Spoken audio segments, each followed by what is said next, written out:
Hello, and hello to everyone in Boston, in the South Shore, and of course, my hometown, Randolph. I just want to thank you guys for being here and for just going through this journey as I talk to you about my book, Selling Secrets That You Can't Afford to Miss. I understand that there are times when there are sellers out there who said, I can do this on my own. And that's okay. You might be able to do it on your own. But one of the things that I will say to you is try to avoid common mistakes sellers often make. Instead of pricing based on, oh, the house down the street went for that, or I think my house is worth this, they guesstimate what the price should be. Do your research. You have to do research, and that's where the comparative market analysis comes in.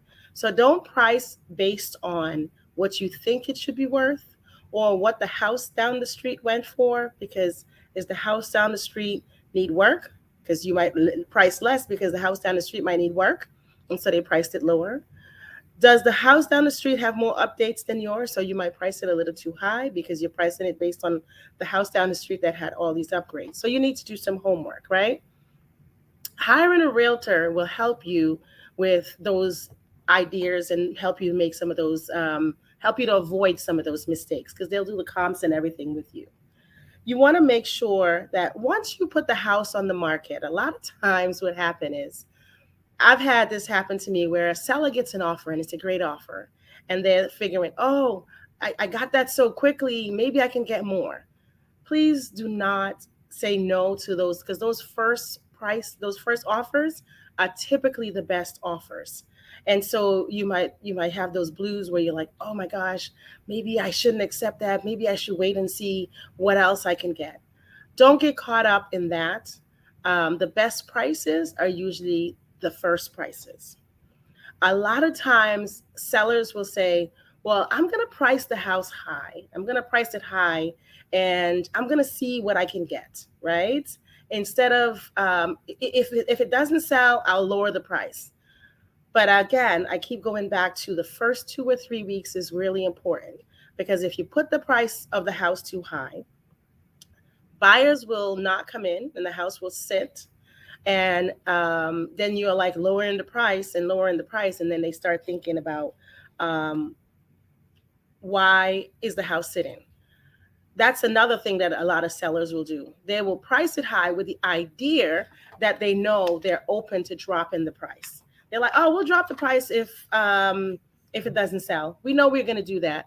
Well, why not just start with a good price and hope that you get a buyer that comes in that will go up? Because the last thing you want to do is have the house just sit and now your price dropping, and your price dropping, and now people are starting to think, oh, maybe I can get it for less. Um, and oh, here's another thing that happens when something new comes on the market. Think about it, whether it's a house, whether it's a phone, whether it's anything. As soon as it comes and it's new, everybody's interested. So all eyes are on it. Think about that, right? All eyes are on it.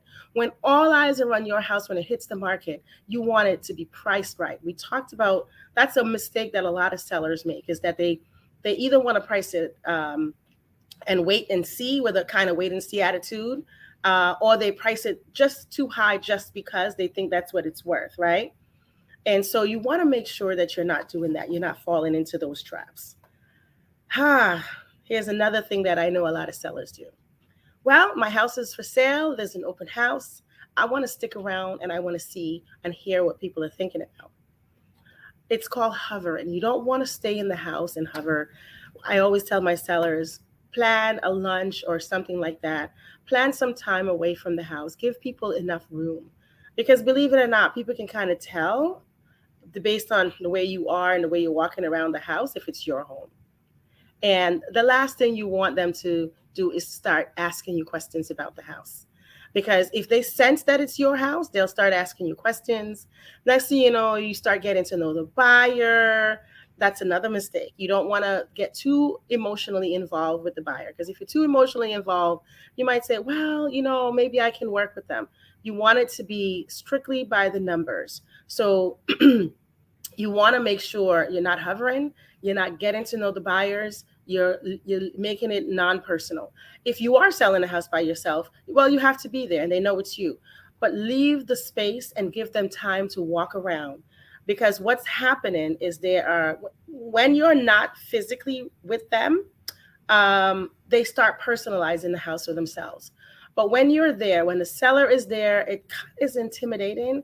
And so they may not put themselves in the space like they should, and then they walk away from the house. And it might be a great house, but because they weren't feeling as comfortable, they may not see the value in your home. And that's not something that you want to have happen, right? So you want to take that out, so you're not getting into that where you're creating a relationship with them because you're hovering, or you're creating that intimidating situation for them where they're not feeling comfortable.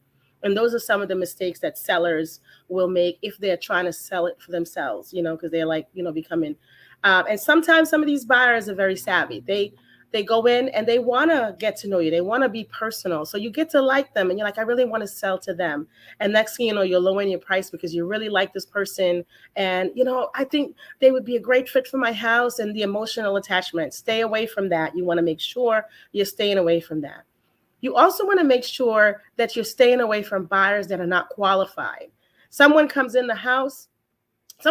me and they're interested in the house. The first thing I would say to them as your realtor is, can I see your proof of funds, or can I see that you're pre-approved? Don't waste time unless you know that they're ready to buy, okay?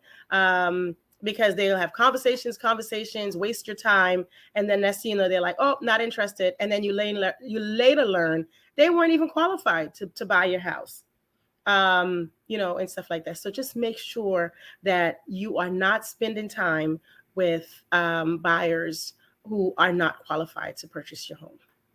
And again, keep the emotions out of it. That's so important that you keep the emotions out of it. Do not get attached to any offer until you have done your due diligence to make sure they qualify. One of the things that I do for my clients when I get an offer, I don't just look at it and say, great, they're pre-qualified. The offer is great. I look at a lot of different things. First and foremost, I look at the price. If they say, okay, the house is listed for $579, we're hoping to get about $600,000 for the house. And this person is like, oh, I want to outbid everybody. I'm going to put it $650. I'm going to go $70,000 over asking. I also do comps to make sure that is the $650 going to stand? Are they going to get the appraisal for that value?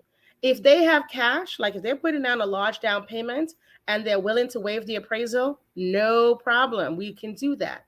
But if it's a bank loan and they're putting down a small percentage of 5 or 10%, so they don't have the money to cover the difference, then that might not be the best deal. The best deal might be someone who's at $600,000. They have strong financing, because I do call the loan officer to find out, and I ask certain questions to find out about their financing. So there's a lot of things that we do to make sure that your buyers are qualified. So again, there's more information in the book. There's more details in the book about common mistakes that sellers make if they're trying to sell on their own. I am available as your local realtor, and I'd love to be able to help you. Even if you decide not to work with me, I'd be glad to answer some questions for you. And if you're thinking of selling and you want to utilize my services, I'd be glad to help you. And I always say to everyone, it's never too early to get started. Please give me a call or message me, and I'd be glad to arrange a meeting to come and talk with you. Get the book, because it's so important. You can read it, understand all that is involved and all that your realtor does. That's another thing that the book will do for you. Gives you an understanding of all the things that your realtor should be doing to help you sell your house. And those are all the things that I will do for you. Don't hesitate to call. I'm here for you. All right. If you have any questions, and please comment, let me know if you're finding value in what I'm saying to you. Order the book, and I look forward to seeing you in the next chapter. Take care and have a good day.